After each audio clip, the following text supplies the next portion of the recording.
All right, first segment of the day. And I think this is why I don't feel like today should be a super energetic goal. Also, guys, thank you for getting me to 180 followers. We're almost to 200, so if you can let people know, hit that follow button. If you like funny political content with a little side of, cynicism, I'm here for it. I'm here for it. Um, and if you're on YouTube, hit that hit the subscribe button, hit the like.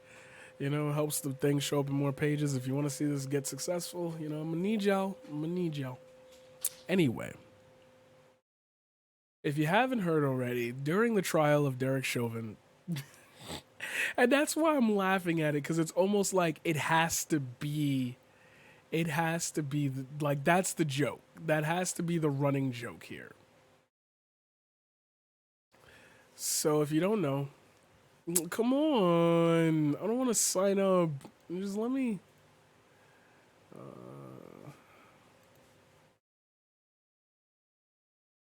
Minnesota officer shouted taser but fired a gun instead, fatally shooting a man at a traffic stop. This was done on April 12th.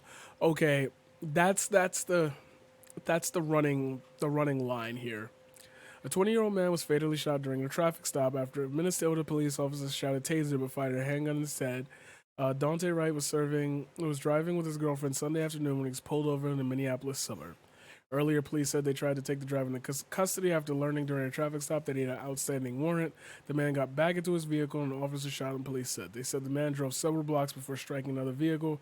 Body cam video released by the police chief Monday provided more details about what happened. I'm not even gonna. Wright called his mother during. You know what the story is. You know what the story is. I don't need to give you the news like that for you to understand the story. The problem that we're having right now is the response is as expected, but now it's tunneling into like blame everybody but like the police officers because it's obvious that these stories are becoming so commonplace that you can't even like properly grieve what's going on because it's like, oh look, another black person killed by police. Oh, couldn't have seen that coming. And it's like at this point now, I'm not saying we're desensitized to it, but like desensitizes in the form of like, oh, that's natural, that's just a way of life, that's what it is to be black in America. Police just, but we're desensitized. Like now, it's to the point of, are you serious? Like close to a trial, a year after, a year, and then you have the black army vet. Not even. I don't think he was a vet. Like I don't think he was off. I think like he was just like there for the period of time that he was there. I did look at all the facts of that. I just, I'm trying to make a point as opposed to bring you back up to speed because by now I'm sure you are aware of it. And if you are not aware of it, you definitely can just look that up. It's to the point where like if you in military clothing and cops are like you should be scared of us, it's I run the I'm with the military. We would just like bomb you. Do you see what we do to other countries? So it's the audacity of the guy to be like, oh, you should be scared of us, and it's like that happened in December, and the only reason why anything happened in April is because the video got leaked. So apparently, in order to get any type of justice in this system, you got to record everything and hope it go viral. Awesome. Our entire society is literally being streamlined into an algorithm. Awesome. You want social change? Go viral. You want people to appreciate your art? Go viral. Like, and then the dumb things go viral, like somebody like willingly jumping off the roof of a building and like, oh, that's so funny, and it's like, great, everything's just a trend. Everything is just a trend. And that's why I'm here. You already know the line. You already know the line. Paradigm shift. You already know what I'm here to do. Just gotta let a few other people.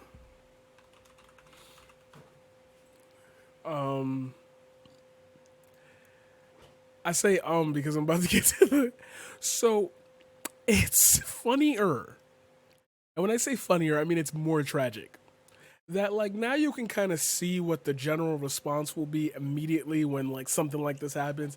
I feel like people like Eric Gardner. Let's go back to Eric Gardner for 5 seconds. Eric Gardner was selling cigarettes, and that's why the police was like on him, right?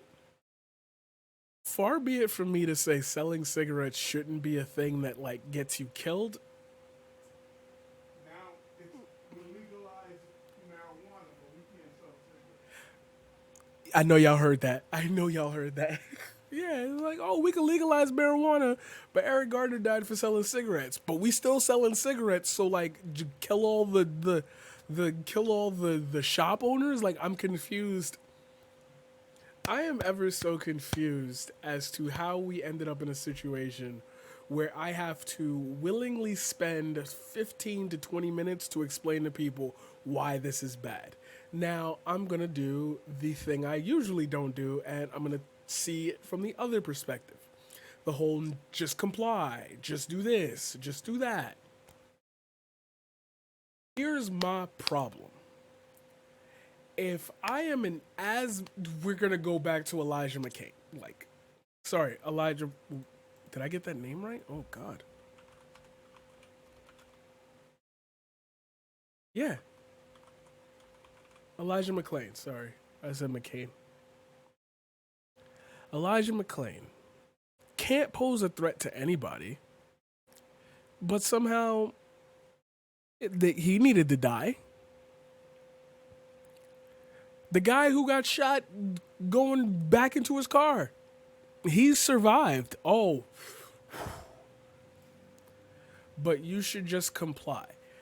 I think what I want to make the first point I want to make is every time I think about like ever since Trayvon Martin and then the rise in like video cameras and more and more and more being found out is if your first defense to this is, well, why didn't you just comply? Well, here's the thing. When it comes to authority figures, specifically cops, specifically the police force, the justice system as a whole. Matter of fact, I might as well not even simplify this. I'm trying to simplify it so I hope that I reach across the aisle and like get a few people to pay attention to what's going on, but when you look at all of these situations and you put them all in a box and you ask yourself, okay, what could each of these people have done in that situation to avoid death, right? It reminds me of Daniel Shaver. Military had the know-withal to execute. What if he pulls out a gun? Like, he's drunk, you've got literal machine guns pointed at him, you've got assault rifles pointed at him. I freeze up when I see somebody flash a gun.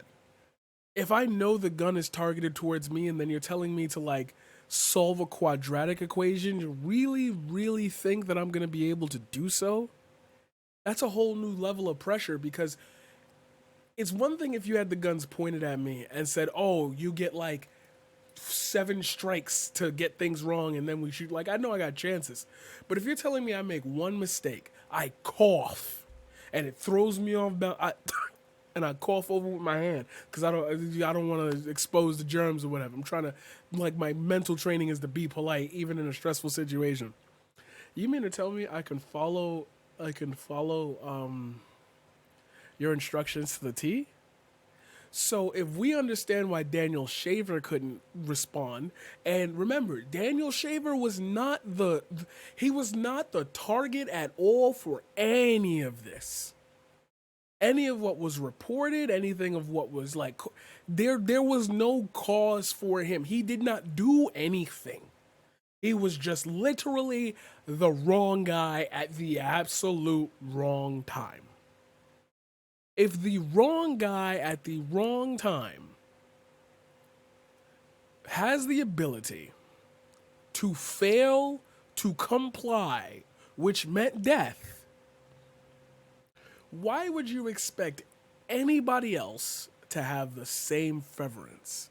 Matter of fact, why do people use Daniel Shaver as an example of police brutality or brutality by authority, but don't understand that like a traffic stop shouldn't result in this?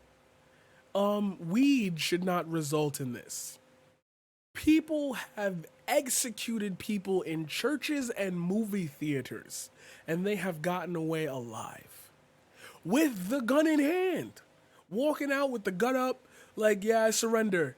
Like, so it can't be that cops fear for their lives because the threat will walk towards you saying, I surrender, and could just easily at least off two cops before they gun them down. But they don't do that. So don't you think it's a rational response for an African American person, a person of color, anybody who's almost not white or white passing, to have a general sense that no matter what they do, if the cop chooses, like, I am like threatened, Philando Castile should have just complied. His wife and the kid are in there. You have to make two assumptions. One, he's willing to put them in danger. Two, why would you react that way when he's got them in the game? He's clearly not going to put them, like, you see, it don't add up to me. It don't add up to me what being a black man or black person in America is right now. Because you have these groups that are lining up. Yeah, we have solidarity with the black community. But like, you're not affecting the change in the right places because these people still are in power. So when you hear things like defund the police or abolish police or whatever, you generally can't be on the opposite side of that because you have to reduce their social power. If I said I'm going to give a bunch of guns and the right to tell right from wrong to a group of people, you don't want that group of people to be the most moral people possible. Lord of the Flies. Remember, whoever's in control of the flock that says you have to leave, whoever's the king of the place that says you got to go or you can stay, who sets the rules, you generally want them to not have a disposition to think that you are a rule breaker out of whatever fear they have, because their decisions leads to people dying or their decisions leads to unrest. Because if you're supposed to protect and serve, then why is your job continuously anchoring on like killing people? See what I mean? If you got an open container, it's much easier for me to send you home than to put you in handcuffs and try to like, oh, I'm drunk and I have no idea what's going on. Why am I being arrested? I have a clean record. What's going on? You start freaking out. I don't want to go to jail. I don't want to go to the police precinct. I don't want my day to be ruined. I'm just trying to go home and wake up for work the next morning. And you're saying people should just comply. But what are we complying to? You see the trick in there? What are we complying to that makes you so certain that it's warranted for death? Because, not to be funny, but even the Nazis got war trials. And we knew they did the thing. Why can't we get the same? See, I think it's the inequality that you're so used to hearing about and then having it repeated over and over again. We don't view people like that anymore. Correct. But we built institutions out of that viewpoint. So even though you aren't racist, you still go to a place that was built on racism. Therefore, it's encoded in that building, if you want to call it a building. Call it the racist building. And I know that that is hard for people to swallow. I know that that is hard for people to put their heads around. Like, oh my God, everything's racist now. Like, well, like, what, you guys are such snowflakes. You're such this. But you're seeing it in real time. You're seeing it play out in a way that I don't think you wanted to play out for you. And the bigger problem is that the guy, I don't know, was it Kansas or Kentucky or something like that? The guy who had the police knocking at the door, and he came out like trying to figure out what's going on. He came out with his gun. He's legal carry, wasn't using it, wasn't brandishing it. Came out. I think he had his hand on his hip. Hey, what's going on here? Hey, put the gun down. They shot him. He was white. He wasn't doing nothing. Shot him in front of his girl. I think they had a baby. I'm not sure. I could be wrong. But he was white. So somehow we mixed that in and said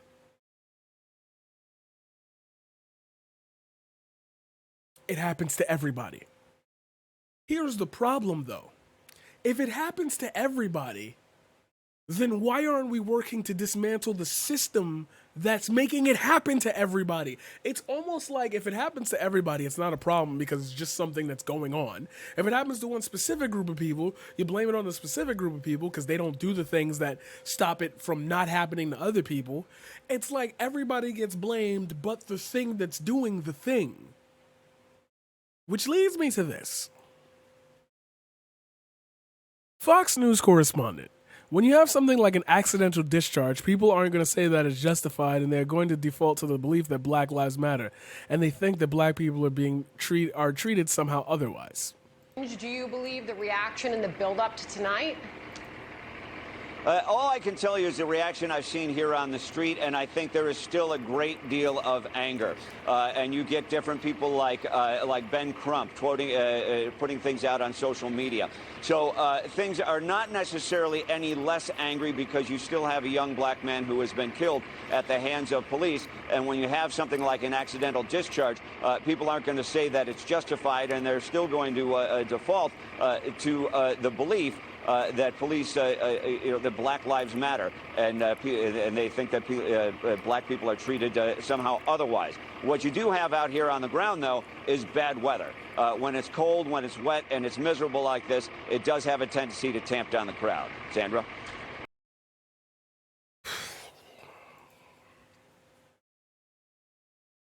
That's not even the quiet part out loud. Default to the belief that Black Lives Matter.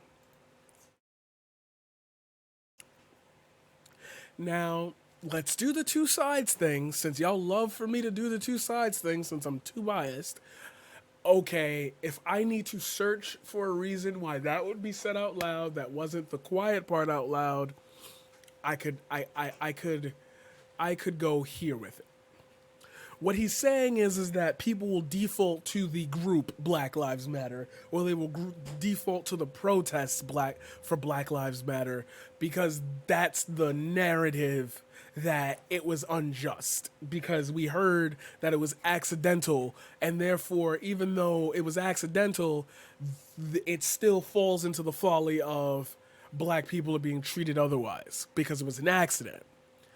You see how hard it is for me not to react violently to that? Because even if I saw how you were saying that and could, in some way, I can only justify that if I didn't feel like Black Lives Matter. Do you get where I'm like rolling towards here? And that's strange to me, because that's a cable news network that just said that to millions of people. So by rule of advertising, if let's say it was just 10 million people, 1% of that is 100,000 people. 100,000 people, 1% of that. Now think, oh great, here we go, more riots from Black Lives Matter, because apparently Black Lives Matter until they start destroying, and so it begins, and so it unravels. So how do you break that cycle? Well, you could do what I'm doing and create a bunch of content on commentary about it.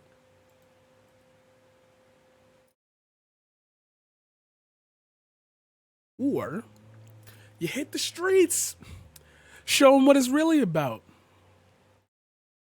The Brooklyn Center police chief just said the officer accidentally pulled a gun instead of a taser. He says the shooting appears to be an accidental discharge.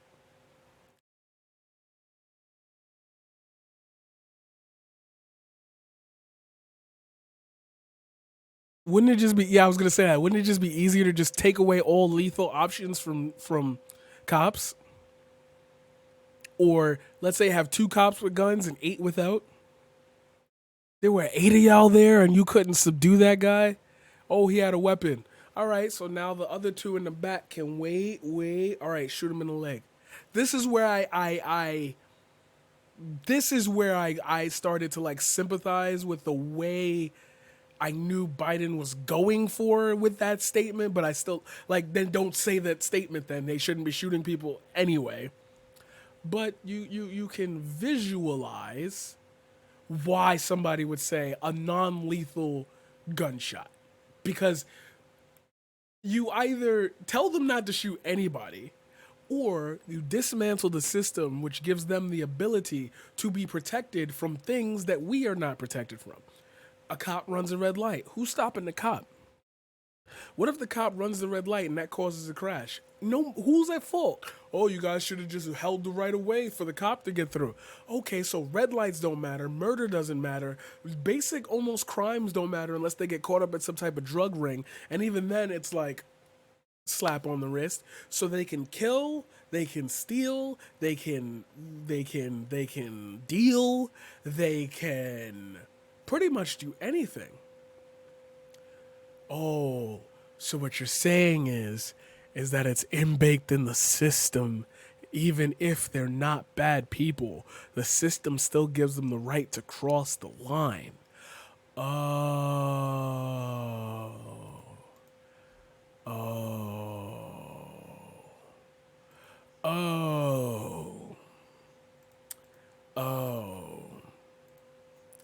So this leads me to the second point I was going to make today. And I know it's been a long video thus far. Thank you for stepping with me as far as I could make this. What the fuck is wrong with y'all? I want you to take this point if you've taken no point at all from everything I've just said.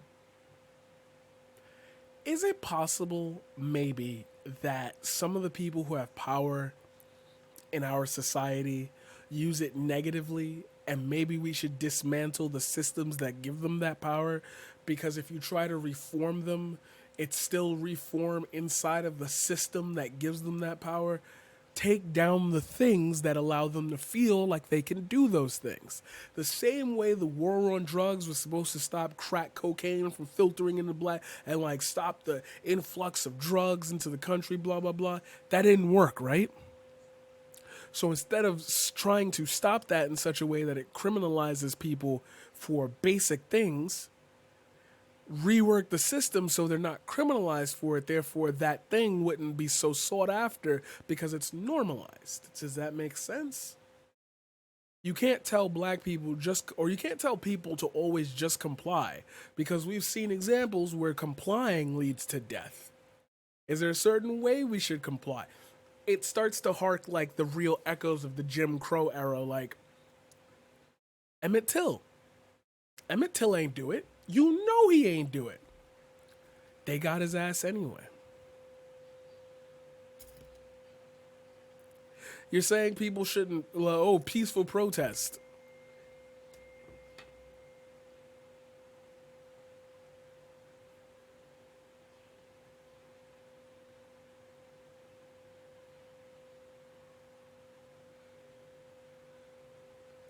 Hold on, give me a second. Yeah, peaceful protest. Like,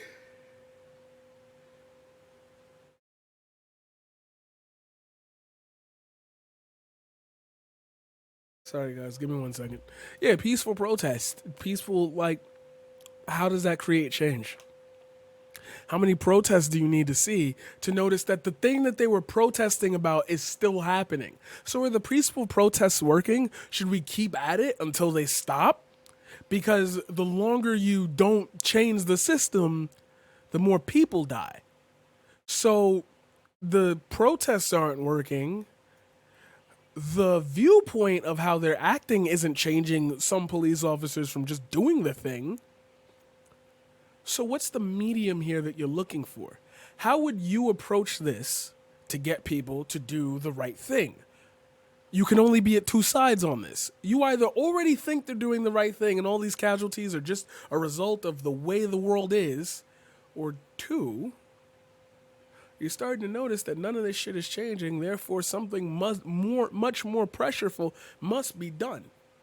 So you either reform the system or ask for it and don't get it, or you force them to abolish the system and remake it so that way the people who suffered under this side